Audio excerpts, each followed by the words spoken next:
السلام علیکم ورحمۃ اللہ وبرکاتہ۔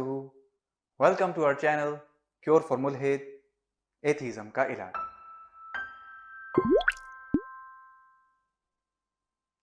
آج ہم بات کریں گے اس سوال کے متعلق کہ اگر اللہ کا وجود ہے تو اس دنیا میں اتنی غربت، بیماریاں، ظلم اور پریشانیاں کیوں ہیں؟ یہ سوال تو بہت ضروری اور اہم ہے جو کہ ہر انسان کے ذہن میں اٹھنا چاہیے، کیونکہ یہ فطری تقاضا ہے اور انسان کی فطرت میں ایمبیڈڈ ہے۔ کیونکہ انسان انصاف اور بھلائی چاہتا ہے، انسان تکلیف سے آزادی چاہتا ہے، انسان لگژری، آرام اور اپنی خواہشات کی تکمیل چاہتا ہے، انسان اپنے لیے اور اپنے پیاروں کے لیے صحت مند زندگی چاہتا ہے اور ہر قسم کی مشکلات اور پریشانیوں سے آزادی چاہتا ہے۔ انسان اپنے اور اپنے عزیز و اقارب کے لیے موت تک سے آزادی چاہتا ہے۔ یہ تمام خواہشات جو کہ انسان کے دل و دماغ میں ابھرتی ہیں برحق ہیں۔ ان خواہشات کا ابھرنا عین فطری تقاضا ہے، اور ان خواہشات کی تکمیل کے لیے اللہ رب العزت نے جنت کو پیدا فرمایا ہے، جہاں کسی قسم کی بیماری، پریشانی یا مشکلات نہیں ہوں گی۔ یہاں تک کہ اللہ رب العزت قرآن میں فرماتے ہیں لا يسمعون فيها لغوا ولا كذابا، وہاں نہ بےہودہ بات سنیں گے نہ ہی جھوٹ و خرافات۔ یعنی کہ لوگ جنت میں کوئی جھوٹی، بےہودہ یا فضول بات تک نہ سنیں گے۔ اب سوال یہ اٹھتا ہے کہ پھر اس دنیا میں ہمارے وجود کا کیا مقصد ہے؟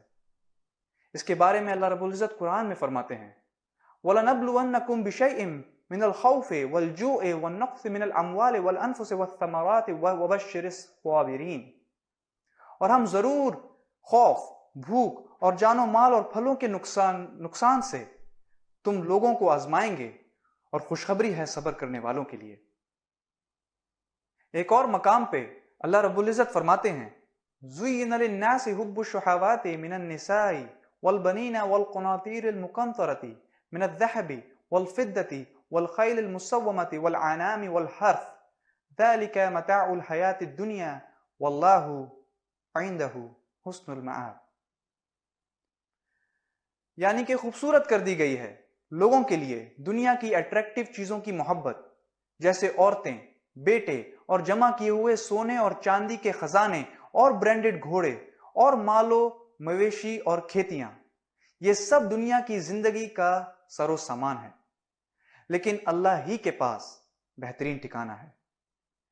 ایک اور مقام پہ اللہ رب العزت فرماتے ہیں وَمَا الْحَيَاةُ الدُّنْيَا إِلَّا مَتَاعُ الْغُرُورِ، اور یہ دنیا سوائے دھوکے کے سامان کے اور کچھ نہیں۔ ایک اور مقام پہ اللہ رب العزت فرماتے ہیں الَّذِي خَلَقَ الْمَوْتَ وَالْحَيَاةَ لِيَبْلُوَكُمْ أَيُّكُمْ أَحْسَنُ عَمَلًا وَهُوَ الْعَزِيزُ الْغَفُورُ، اللہ ہی ہے جس نے موت اور زندگی کو پیدا کیا تاکہ دیکھے کہ تم میں سے بہترین اعمال کون کرتا ہے، اور اللہ زبردست اور بخشنے والا ہے۔ تو معلوم ہوا کہ اس دنیا میں ہمارا وجود آزمائش کے لیے ہے۔ اگر اس ٹیسٹ میں کامیاب ہو گئے تو ہماری تمام خواہشات کی تکمیل کا انتظام اللہ نے ہمیشہ ہمیشہ رہنے والی جنت کی شکل میں کر رکھا ہے اور اس کا ہم سے وعدہ کیا ہے۔ اور اگر اس ٹیسٹ میں ناکام ہوئے تو پھر تمام خواہشات سے محرومی، ذلت و رسوائی اور ہمیشہ ہمیشہ کے لیے جہنم کا دردناک عذاب اس شخص کا مقدر ہوگا۔ اس کانٹیکسٹ میں جب آپ ان سوالات کو دیکھیں گے تو آپ کو یہ کانسیپٹ آسانی سے سمجھ آ جائے گا کہ یہاں اس دنیا میں ہمارا وجود اس ایگزامینیشن کی مانند ہے جس میں ہر انسان کے لیے ایگزام اور اس کا ڈیوریشن یونیک ہے، اور اس انسان کی استطاعت، صلاحیات اور حالات کے مطابق خاص اس کے لیے کسٹم ڈیزائنڈ ہے۔ انسان کی قسمت یا تقدیر کا ہونا بھی اس آزمائش کا ایک حصہ ہے۔ مختصراً اس کو اس طرح سے سمجھا جائے کہ ہر وہ چیز جو ہمارے بس سے باہر ہے اور ہم پر مسلط ہے وہ ہماری آزمائش کا حصہ ہے۔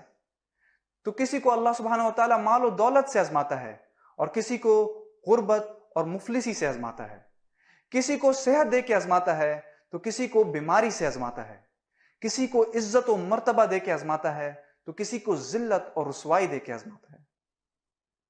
بلکہ ہماری پوری دنیاوی زندگی کا اصل مقصد ہی آزمائش ہے، اور یہی اس سوال کا اکلوتا معقول اور صحیح جواب ہے، اور اس کے علاوہ کسی ملحد یا ایتھیسٹ یا کسی نان بلیور کے پاس اس کا کوئی منطقی جواب نہیں۔ وما علینا الا البلاغ المبین، وآخر دعوانا ان الحمد للہ رب العالمین۔